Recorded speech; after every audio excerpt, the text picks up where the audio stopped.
പരിശുദ്ധ പരമ ദിവ്യകാരുണ്യത്തിന് എന്നേരവും ആരാധനയും സ്തുതിയും പുകഴ്ചയും ഉണ്ടായിരിക്കട്ടെ.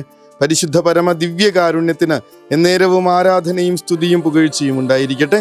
പരിശുദ്ധ പരമ ദിവ്യകാരുണ്യത്തിന് എന്നേരവും ആരാധനയും സ്തുതിയും പുകഴ്ചയും ഉണ്ടായിരിക്കട്ടെ. പുത്രനിൽ വിശ്വസിക്കുന്നവന് നിത്യജീവൻ ലഭിക്കുന്നു, എന്നാൽ പുത്രനെ അനുസരിക്കാത്തവൻ ജീവൻ ദർശിക്കുകയില്ല. സൂക്ഷിച്ച് വായിക്കണം, അത് കൃത്യമായിട്ട് ജീവിക്കാനായിട്ടൊന്ന് നോക്കണം. പുത്രനിൽ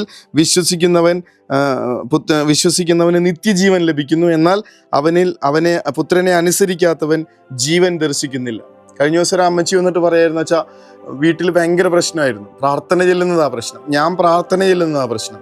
ജോലി കഴിഞ്ഞ് വരുന്ന മകന് ഞാൻ പ്രാർത്ഥനയ്ക്കിരിക്കുന്നത് കാണുമ്പോൾ ബുദ്ധിമുട്ടാണ്. പഠിക്കാനുള്ള മക്കൾക്ക് അമ്മാമ്മ പ്രാർത്ഥന ചൊല്ലുന്നത് വലിയ തടസ്സമാണ്. അതിൻ്റെ പേരിൽ ഇങ്ങനെ മരുമകളായിട്ട് പ്രശ്നങ്ങൾ. കൊച്ചുങ്ങൾ പഠിക്കുമ്പോഴാണോ പ്രാർത്ഥനയ്ക്കിരിക്കണേ, വേറൊരു സമയം കണ്ടെത്താൻ പറഞ്ഞാൽ അതില്ല. പക്ഷേ ഞാൻ ഇങ്ങനെ മുടങ്ങാതെ ചൊല്ലിക്കൊണ്ടിരുന്ന പ്രാർത്ഥനയുണ്ട് എല്ലാ ദിവസവും. എൻ്റെ പ്രാർത്ഥന കർത്താവ് കേട്ടു. ഇപ്പോൾ എല്ലാവരും കൂടി ഒരുമിച്ചിരുന്ന പ്രാർത്ഥിക്കണേ. മരുമകൾ തന്നെയാണ് മക്കളെ കൃത്യസമയത്ത് കൂട്ടിക്കൊണ്ടുവരണേ, ഇന്ന സമയം പ്രാർത്ഥിക്കാനുള്ളതാണെന്ന് പറഞ്ഞിട്ട്. മകൻ എവിടാണെങ്കിലും ആ സമയത്ത് ഓടി വരണുണ്ട്. കുടുംബത്തിൽ സമാധാനമുണ്ട്. കർത്താവിന് വേണ്ടിയിട്ട് സാക്ഷ്യം നിൽക്കുന്നവൻ, പുത്രനെ ദർശിക്കുന്നവൻ, പുത്രനെ വിശ്വസിക്കുന്നവന് നിത്യജീവൻ ലഭിക്കുന്നു.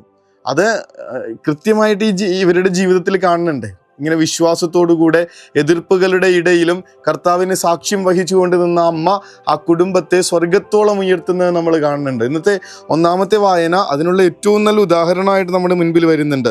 പ്രധാന പുരോഹിതൻ അപ്പസ്തോലന്മാരോട് പറഞ്ഞു, ഈ നാമത്തിൽ പഠിപ്പിക്കരുതെന്ന് ഞങ്ങൾ കർശനമായി കൽപ്പിച്ചിരുന്നല്ലോ, എന്നിട്ടും നിങ്ങളുടെ പ്രബോധനം കൊണ്ട് ജെറുസലേം നിറച്ചിരിക്കുന്നു.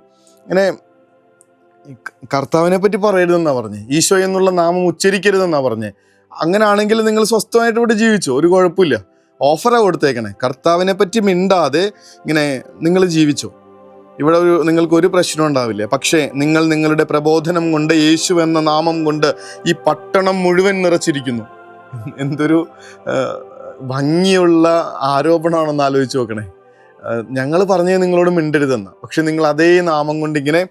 ഈ അമ്മയെ ഒന്ന് നോക്കണം, അമ്മയോട് പ്രാർത്ഥിക്കരുതെന്നാണ് മകനും മരുമകളും കൊച്ചുമക്കളൊക്കെ പറഞ്ഞത്. പക്ഷേ അമ്മ ആ കുടുംബം മുഴുവനും ഇങ്ങനെ ഈശോ എന്നുള്ള നാമം കൊണ്ട് നിറയ്ക്കുമ്പോൾ ആ കുടുംബത്തിൽ വരുന്ന അനുഗ്രഹം കാണണം. ഇത് നമ്മുടെ നിയോഗമാണ്. ആരും മിണ്ടാതിരിക്കാൻ പറഞ്ഞിട്ടും കാര്യമില്ല. എൻ്റെ കർത്താവിനെ പറ്റി ഞാൻ പറഞ്ഞിരിക്കും. നിങ്ങൾ എത്രമാത്രം ശക്തിയോടെ താക്കീത് തരുന്നോ അത്രയും ശക്തിയോടുകൂടെ ഞാൻ ഈ ലോകം മുഴുവനും എൻ്റെ പരിസരം മുഴുവൻ ഈശോ എന്നുള്ള നാമം കൊണ്ട് നിറയ്ക്കും. അതിനു വേണ്ടിയിട്ടാണെന്ന് ഈ ഒരു പേര് നമ്മൾ ജീവിക്കണേ. ക്രിസ്ത്യാനി, ക്രിസ്തുവിനെ അറിയിക്കുന്നവൻ എന്നുള്ളത് തന്നെയാണ് അതിൻ്റെ അർത്ഥം. അത് ജീവിതം കൊണ്ടും പ്രവൃത്തി കൊണ്ടും വാക്കുകൊണ്ടും അവന് സാക്ഷ്യം നൽകാനായിട്ടുള്ള നിയോഗമുണ്ട്. സാഹചര്യങ്ങൾ അനുകൂലമാണെങ്കിലും പ്രതികൂലമാണെങ്കിലും നിങ്ങൾ കർത്താവിനെ പറയുവിൻ, സുവിശേഷം പ്രഘോഷിക്കുവിനെന്ന് അപ്പസ്തോലൻ നമ്മളെ ഓർമ്മപ്പെടുത്തുന്നുണ്ട്. എവിടാണെന്നൊന്നും നോക്കണ്ട. കാരണം എന്ത് കാരണമാണെന്ന് അപ്പസ്തോലന്മാർ പറയുന്നുണ്ട്. പത്രോസും അപ്പസ്തോലന്മാരും പ്രതിവചിച്ചു, മനുഷ്യരെക്കാൾ ദൈവത്തെയാണ് അനുസരിക്കേണ്ടത്. നിങ്ങൾ നിങ്ങൾ മനുഷ്യർ പറയണത് കേൾക്കണോ, അല്ലെങ്കിൽ ദൈവം ഞങ്ങളോട് പറഞ്ഞിട്ടുള്ളത് അനുസരിക്കണോ? നിങ്ങൾ ലോകമെങ്ങും പോയി സകല സൃഷ്ടികളോടും സുവിശേഷം പ്രസംഗിക്കുവിനെന്ന് കർത്താവ് തന്നെ ഇങ്ങനെ മുഖത്തോട് മുഖം നോക്കി അവരോട് പറഞ്ഞതാണേ.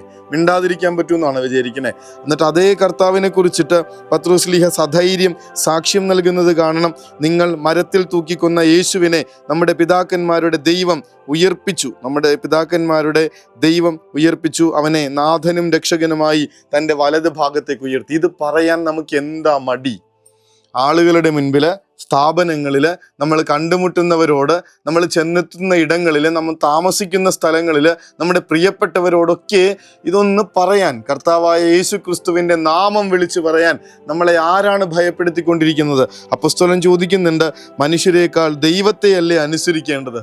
അല്ലേ? നമ്മളെപ്പോഴും മനുഷ്യരെ അനുസരിച്ച് പ്രശ്നങ്ങൾ ഉണ്ടാക്കണ്ടെന്ന് പറഞ്ഞ് കോംപ്രമൈസ് ചെയ്ത് ഇങ്ങനെ മിണ്ടടക്കമെന്ന് പറഞ്ഞ് നമ്മളിങ്ങനെ അനങ്ങാതിരിക്കുമ്പോൾ കർത്താവ് പറയും, നിങ്ങൾ വിളിച്ചു പറഞ്ഞില്ലെങ്കിൽ ഈ കല്ലുകൾ എനിക്ക് വേണ്ടി സാക്ഷ്യം പറയും. വിളിച്ചു പറഞ്ഞുകൊണ്ടിരിക്കും. അങ്ങനത്തെ ഒരു ഗതിയിലേക്ക് പോവാതെ അവിടെ നിന്ന് ഏൽപ്പിച്ചിരിക്കുന്ന നിയോഗം, ജീവിക്കാനുള്ള നിയോഗമുണ്ട്. അമ്മയെ കണക്ക് നിങ്ങൾ പ്രാർത്ഥിച്ചുകൊണ്ടിരിക്കുക, ഈശോയെ പറ്റി പറഞ്ഞുകൊണ്ടിരിക്കുക. ആദ്യം എതിർപ്പുകൾ ഉണ്ടാവും, നിങ്ങളെ കാരാഗ്രഹത്തിലടയ്ക്കും, മിണ്ടരുതെന്ന് വധഭീഷണി വരെ ഉണ്ടാവും. പക്ഷേ എൻ്റെ കർത്താവിനെ പറ്റി ഞാൻ പറഞ്ഞില്ലെങ്കിൽ വേറെ ആര് പറയാനാ? ഇത് നമ്മളിപ്പം മിണ്ടുന്നില്ല, പള്ളിയിൽ പോകുന്നുണ്ട്, പ്രാർത്ഥിക്കുന്നുണ്ട്, എല്ലാ കാര്യങ്ങളും ഭംഗിയായിട്ട് ജീവിക്കുന്നുണ്ടെന്നൊക്കെ നമ്മൾ പറയുമ്പോഴും ഏറ്റവും പ്രധാനപ്പെട്ട ഒരു നിയോഗം നമ്മൾ മറന്നിട്ടുണ്ട്. എല്ലാവരോടും ഈശോയെ പറ്റി പറയണം. സങ്കടപ്പെട്ടിരിക്കുന്നവരോട് ഈശോ കൂടെ ഉണ്ടിട്ടാന്ന് പറയും, ഒന്ന് പോടാന്ന് പറയും നമ്മളോട് ആദ്യം. പിന്നെയും പറയും നമ്മൾ ഈശോ ഉണ്ട് കേട്ടോ. ഈ ദിവസങ്ങളിൽ ആദ്യ കുർബാന സ്വീകരണത്തിനായിട്ട് ഒരുങ്ങുന്ന കുഞ്ഞുങ്ങളോട് നമ്മൾ പറഞ്ഞു കൊടുത്തിരിക്കുന്ന ഒരു ഹോംവർക്കാണത്.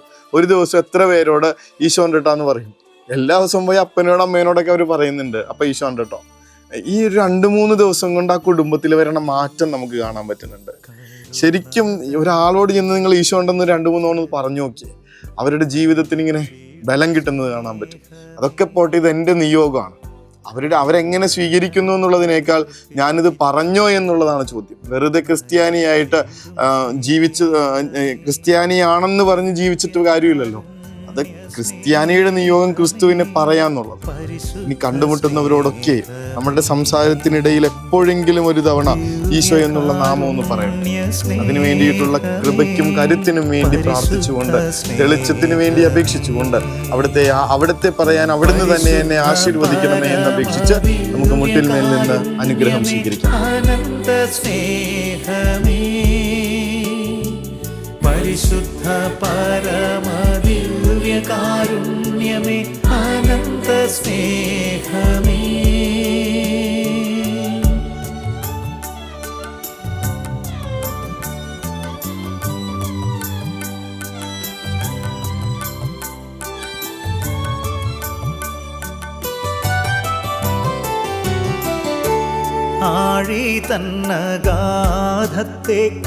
പരിശുദ്ധ പരമ ദിവ്യകാരുണ്യത്തിന് എന്നേരവും ആരാധനയും സ്തുതിയും പുകഴ്ചയും ഉണ്ടായിരിക്കട്ടെ. പരിശുദ്ധ പരമ ദിവ്യകാരുണ്യത്തിന് എന്നേരവും ആരാധനയും സ്തുതിയും പുകഴ്ചയും ഉണ്ടായിരിക്കട്ടെ. പരിശുദ്ധ പരമ ദിവ്യകാരുണ്യത്തിന് എന്നേരവും ആരാധനയും സ്തുതിയും പുകഴ്ചയും ഉണ്ടായിരിക്കട്ടെ. കിടക്കുന്നതിന് മുൻപ്, കാലങ്ങൾക്ക് മുൻപെന്ന് നമ്മുടെ മനസ്സുലച്ച് കളഞ്ഞ ആ ചോദ്യം നിങ്ങളുടെ ഉള്ളിലേക്ക് വന്നിട്ട് തരാണ്. അച്ഛൻ ഇന്ന് ഒരാളോടെങ്കിലും ഒരു വാക്കെങ്കിലും ഈശോയെക്കുറിച്ച് പറഞ്ഞോ? നമ്മളോട് ഒരാൾ ചലഞ്ച് ചെയ്തതാ. അച്ഛൻ ഇന്ന് ഒരാളോടെങ്കിലും ഒരു വാക്കെങ്കിലും ഈശോയെക്കുറിച്ച് പറഞ്ഞോ?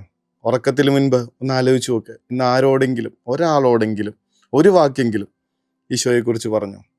ഇനി അങ്ങനെ പറയാത്തൊരു രാത്രി ഉണ്ടാവാതിരിക്കട്ടെ, പറയാത്തൊരു ദിവസം കടന്നു പോവാതിരിക്കട്ടെ എന്ന പ്രാർത്ഥനയോടെ സ്വർഗം അനുഗ്രഹിക്കട്ടെ.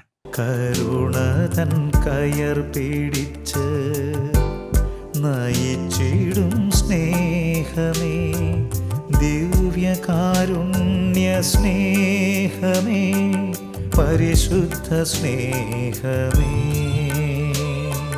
പരിശുദ്ധ പരമദിവ്യകാരുണ്യമേ, അനന്ത സ്നേഹമേ. പരിശുദ്ധ പരമദിവ്യകാരുണ്യമേ, അനന്ത സ്നേഹമേ.